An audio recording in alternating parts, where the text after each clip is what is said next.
Quem encontrou Ruth, capítulo de número 1?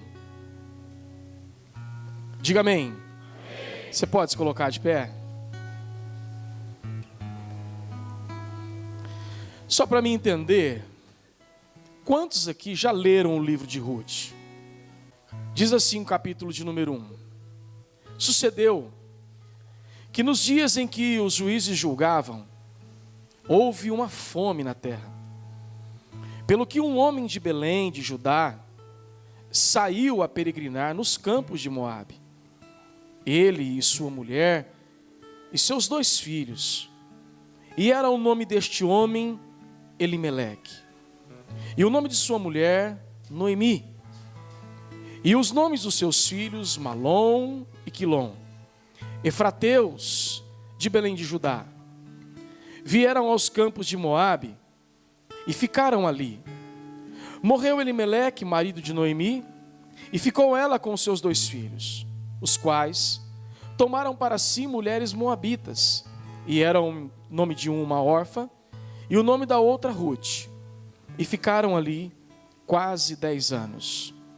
Morreram também ambos, Malom e Quilom, ficando assim esta mulher desamparada dos seus 2 filhos e de seu marido. Então se levantou ela com as suas noras e voltou dos campos de Moabe, porquanto na terra de Moabe ouviu-se que o Senhor tinha visitado o seu povo, dando-lhe pão. Pelo que saiu do lugar onde estivera, e as suas 2 noras com ela, e indo elas caminhando para voltarem para a terra de Judá, disse Noemi às suas 2 noras: Ide, voltai cada uma à sua mãe, e o Senhor use com benevolência com vós, como vós usastes com os falecidos e comigo. O Senhor vos dê que acheis descanso, cada uma em casa de seu marido. E beijando-as, ela levantaram a sua voz e choraram. E disse-lhe: certamente voltaremos contigo ao teu povo. Porém Noemi disse: tornai, minhas filhas, porque ireis comigo? Tenho eu ainda no meu ventre mais filho, para que vos fossem por maridos? Tornai, filhas minhas, e de vós embora, que já muito velha sou para ter marido, ainda que quando eu dissesse, tenho esperança, ou ainda que esta noite tivesse marido, e ainda que tivesse filhos, esperá-los-eia até que viessem a ser grandes? Deter-vos-ei por eles, sem tomardes maridos? Não, filhas minhas, que mais amargo é a minha vida do que a vós mesmas, porquanto a mão do Senhor se descarregou contra mim. Então levantaram a sua voz e tornaram a chorar. Orfa beijou a sua sogra, porém Ruth se apegou a ela, pelo que disse: Eis que voltou tua cunhada ao seu povo e aos seus deuses. Volta tu também após tua cunhada. Disse, porém, Ruth: não me inste para que eu te deixe e me afaste de ti, porque onde quer que tu fores, irei eu, e onde quer que pousares à noite, ali pousarei eu. O teu povo é o meu povo, o teu Deus é o meu Deus. Onde quer que morreres, morrerei, e eu ali serei sepultado. Mas me faça assim o Senhor, e outro tanto, se outra coisa que não seja a morte me separar de ti. Irmãos, o livro de Ruth, ele tem recebido um tributo de muitos estudiosos, tendo sido descrito até como uma história perfeita. Uma coisa é buscar a Deus, buscando a ajuda dele para satisfazer os seus anseios. Outra coisa é buscar a Deus para entender qual é a mente de Deus e se render à vontade de Deus. Nós podemos muito bem buscar a Deus, mas viver conforme os nossos próprios olhos. Podemos muito bem buscar a Deus e continuar seguindo a vida segundo os nossos conceitos de vida, segundo aquilo que nós aprendemos, segundo aquilo que nós estabelecemos como princípios. E é por isso, irmãos, que muitas vezes a gente se encontra perdido, sem saber qual a direção. Quando nós lemos Hebreus capítulo de número 12, vai dizer que nós estamos rodeados por uma tão grande nuvem de testemunhas. Quais testemunhas são essas? Ele vai fazer essa relação de testemunhas no capítulo 11, quando ele fala dos heróis da fé. Homens pelos quais o mundo não era digno de tê-los. Homens que foram dignos de ser imitados. Ou seja, irmãos, o próprio apóstolo Paulo, ele diz: seja meus imitadores, como eu sou de Cristo. Irmãos, nós precisamos assumir as nossas responsabilidades e entender que a igreja foi colocada como um luzeiro em meio às trevas. A igreja foi colocada para ser um norte. A pergunta é: nós estamos sendo dignos de ser imitados? Na nossa conduta, na nossa maneira de viver, no nosso trato. Não estou dizendo que nós somos perfeitos. Paulo diz em Filipenses capítulo 3 que ele não era, mas ele buscava, ele ansiava pela perfeição, pela qual aquilo Cristo o chamou. Então, o que nos traz fome é a desobediência, a rebeldia. Ela gera fome. Deus retém a sua mão. Irmãos, e ainda que nós tenhamos algo por enquanto, quando nós estamos em desobediência a Deus, no livro de Ageu, no capítulo 1, vai dizer que o povo comia, mas tinha fome. O povo bebia, mas tinha sede. O povo se vestia, mas continuava com frio. O povo ganhava dinheiro, mas colocava como se fosse num saquetel furado. Não via o resultado do seu recurso. Por quê? Porque eles estavam fora do propósito de Deus. Bom, esse tipo de atitude gera uma insatisfação. Por quê? Porque as minhas vontades e as suas vontades de forma humana, elas jamais serão saciadas. Alguém já disse que o pecado é uma sacola furada.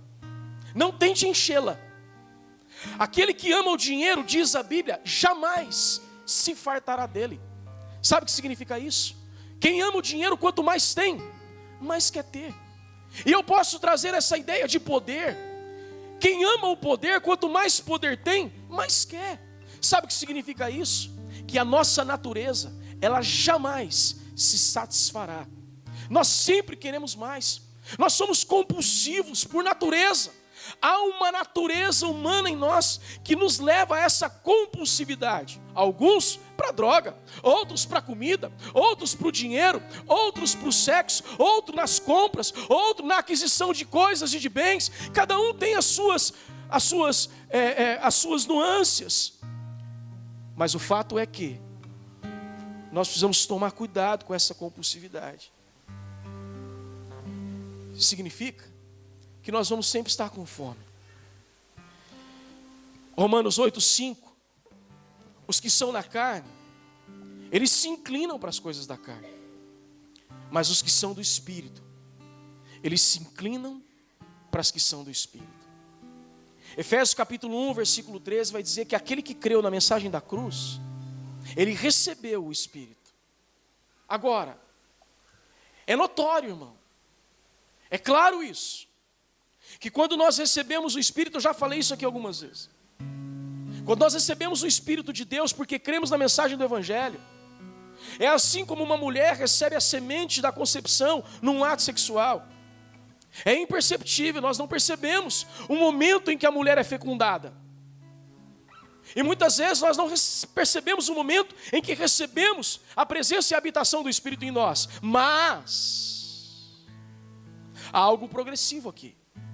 À medida que aquela mulher fecundada, o tempo passa, aquilo ali vai se manifestando e vai se evidenciando.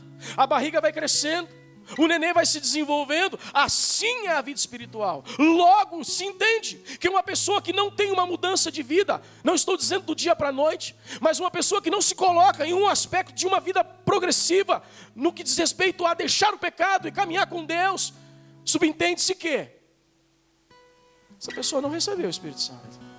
Porque onde o Espírito Santo habita, há transformação. Não é algo automático, não é ligar numa tomada. É algo progressivo. Filipenses 2,12, desenvolver em vós a vossa salvação. 2 Coríntios 3,18, olhando para Cristo, contemplando a Ele, nós vamos sendo transformados de glória em glória, conforme a tua imagem e conforme a tua semelhança. Não é de uma hora para outra, mas é progressivo. As evidências do Espírito Santo começam a aparecer na vida da pessoa. De que forma? Nos frutos. Gálatas 5:22. Noemi reconhece a grandeza do seu Deus, a fidelidade, o poder na vida dos outros. Mas ela não consegue perceber que o Deus que é gracioso na vida dos outros, um Deus que perdoa, também é um Deus que manifesta graça e perdão na vida dela. Irmãos, nós precisamos entender que no Antigo Testamento, o sacrifício de animais, o sangue, ele servia para aplacar a ira de Deus, mas não removia o pecado. Quando o escritor de Hebreus escreve, ele vai dizer que o sangue de Cristo, presta atenção, ele tira o pecado e ele purifica a nossa consciência. Sabe o que significa isso? Acabou o sentimento de culpa. O perdão de Cristo tirou a culpa que tanto me assolava. Talvez uma das piores crises de um ser humano é não conseguir perceber e entender que o amor e o perdão de Deus está acima de qualquer delito ou qualquer pecado. E a gente cai nessa armadilha do diabo e da nossa própria consciência. E muitas vezes nos vemos como Noemi: se afaste de mim, porque para mim não tem mais jeito. Deus seja benevolente com você, porque para mim Ele descarregou a sua ira. Acabou. Não tem mais jeito. Ontem à noite, 1h da manhã, eu escutei essa frase na porta da minha casa: pastor, para mim acabou. Eu disse: mas quem disse para você que acabou? Sendo que a Bíblia diz que Deus não disse isso. A graça, a misericórdia, a Bíblia diz que a graça e a misericórdia de Deus, que é a causa de nós não sermos consumidos, ela se renova a cada manhã, a cada dia. E aí então a gente vai poder dizer o que Ruth disse: onde você for, eu irei. Jesus, eu estou contigo. Jesus, eu não abro mão, Senhor. Irmão, essa palavra que ela usa, essa frase que ela usa no hebraico, porque há poucos livros de estudo falando sobre o livro de Ruth. Em inglês tem alguns, em português é muito pouco. Mas essa frase, ela está dizendo assim: ponto final. Eu não vejo mais a possibilidade de me ver longe de ti. Sabe o que é realmente amar Jesus? É você não se ver mais longe dele. Esse texto ele é muito forte para mim. Ele diz assim: aonde você viver, eu viverei. Ô Ruth, ô Noemi, eu estou dizendo para você que se você passar fome, eu vou passar também. Se você for desprezada, eu também serei. Porque eu não vou te abandonar quando vier o desprezo. Se você for humilhada, eu serei humilhado contigo. Irmão, isso é servir a Cristo. Jesus mesmo disse: bem-aventurados sois vós, quando por minha causa vos injuriarem e levantarem todo falso testemunho. Bem-aventurados sois vós. Eu disse que não seria fácil. Eu disse que se você caminhasse comigo, seria só vergonha e desprezo. Está acabando a comida. Será que você poderia sair para tentar alguma coisa? Porque nós estamos no início da colheita da cevada. Ruth se apronta e sai. E ela olha para Noemi e ela diz: tomara Deus que Ele me prepare alguém com bondade para nos ajudar. Sabe o que ela está dizendo? Eu entendi que eu sou uma estrangeira e que uma estrangeira não pode colher aqui enquanto não terminar a colheita e ficar só os rabiscos caindo pelo caminho. Na tradição, na lei, quando estava sendo feita a colheita, aquelas espigas que estavam mais no canto, aquelas que estavam quebradas, ou aqueles feixes que fossem esquecidos no campo, teriam que ser deixados para os órfãos e para as viúvas. Mas elas só poderiam fazer isso no término da colheita.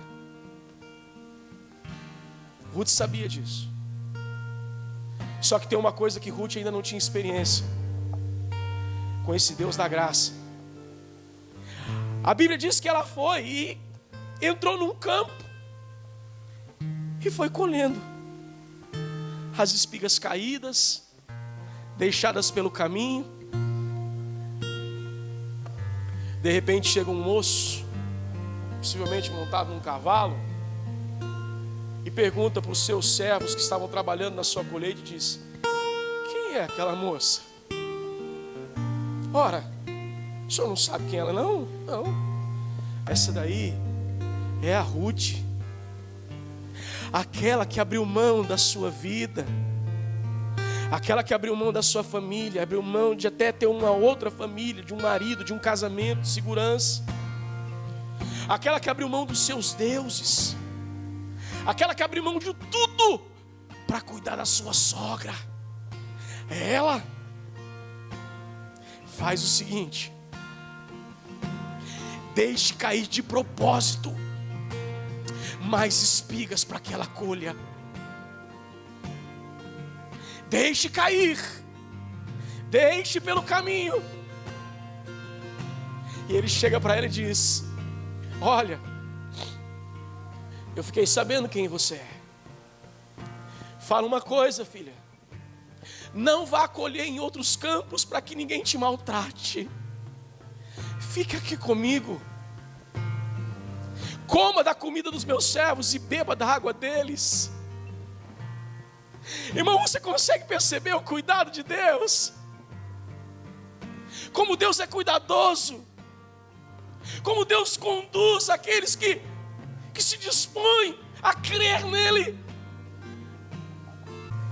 Só que a Ruth foi trabalhando. Chegando quase no final da colheita, Noemi disse: olha, filha, é necessário e seria bom se você se casasse com esse homem, porque ele é o teu resgatador. A lei diz que aquele que é o resgatador, assim ele faz. Faz o seguinte: toma um banho, se perfuma, põe uma roupa e vai até o campo. Depois que ele comer e beber, a hora que ele for deitar, você vai aonde ele estiver, depois de estar dormindo, descobre só os pés dele, deita ali e fique quieta. A partir daí, ele sabe o que fazer. E assim ela fez. Talvez, caindo a madrugada, o pé dele ficou gelado. Se for igual ao meu, misericórdia, que pode estar o calor que for, tem que ficar coberto. Não consigo cobrir. Acho que quando eu era pequeno, minha mãe deixava com meia, então acostumou.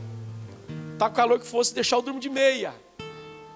O pé dele começou a gelar. Ele acorda, quando ele olha nos seus pés, ele vê uma moça. E ele diz: quem é? Ela diz: sou Ruth. Joga a tua capa sobre mim. Sabe o que significa isso?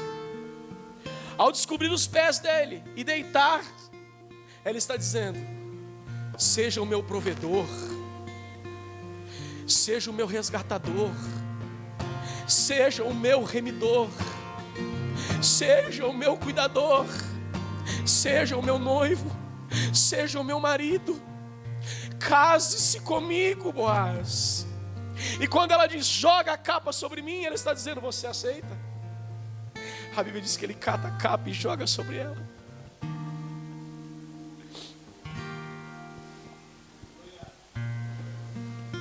Boaz é o nosso Redentor. Jesus é o nosso Boaz. Jesus é o nosso Redentor. Jesus é o nosso remidor. Ainda que todos te desprezem, independente de quem você seja, Independente da sua situação, da sua circunstância, existe um que nunca te desprezará. Existe um que vendeu, ele deu a sua própria vida em favor de ti. Ele pagou um alto preço, ele não te rejeitou, a saber, Jesus Cristo, o Nazareno. Se você nessa manhã, querido, quer entregar a tua vida a esse Senhor como fez Ruth, se colocar aos pés dele e dizer: seja o meu resgatador. Se colocar aos pés dele e dizer: seja o meu salvador, seja o meu provedor, seja o meu libertador. Se nessa manhã assim você deseja fazer, levante a sua mão aí onde você está. Eu quero, Senhor.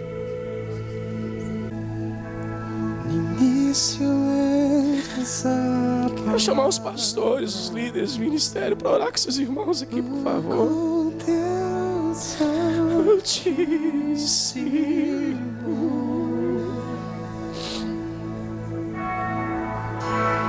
O mistério de Jesus deixou o céu para buscar.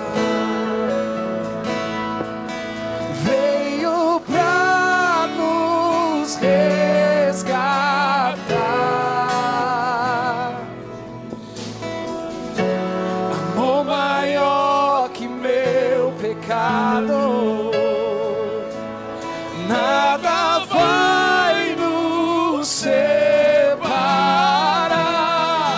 Oh, quão maravilhoso é!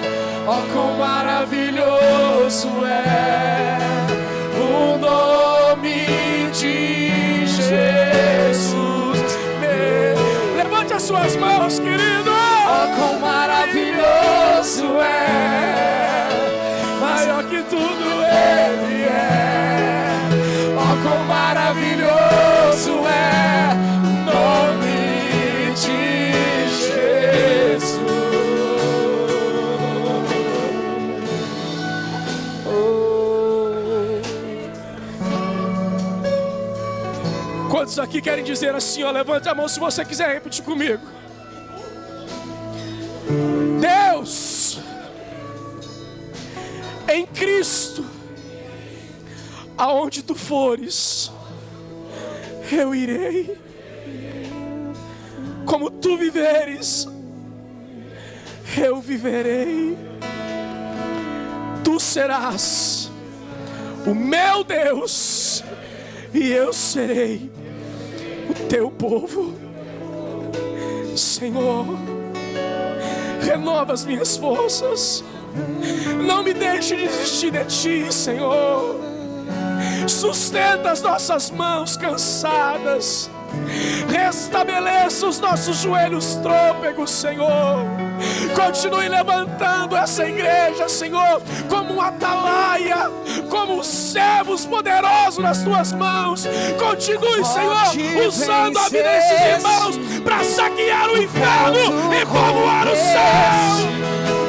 A tua face agora está, o céu te adora, proclama tua glória, pois ressuscitaste, vivo estás, és invencível, inigualável, hoje pra sempre reinará.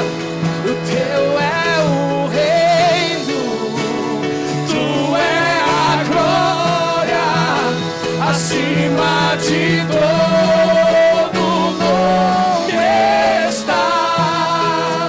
Poderoso esse nome é, poderoso esse nome é, o nome de Jesus, meu Rei. Poderoso esse nome é,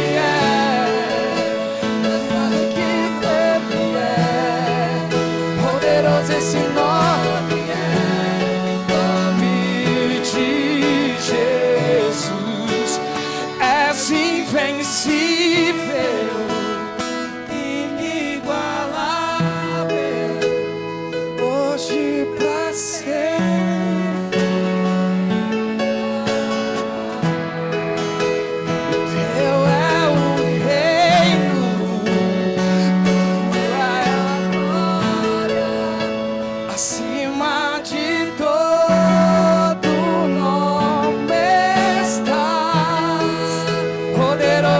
nome é, poderoso esse nome é, o nome de Jesus, meu Rei. Poderoso esse nome é, que tudo Ele é. Poderoso esse nome é, o nome de Jesus. És o nome de Jesus, nome de Jesus.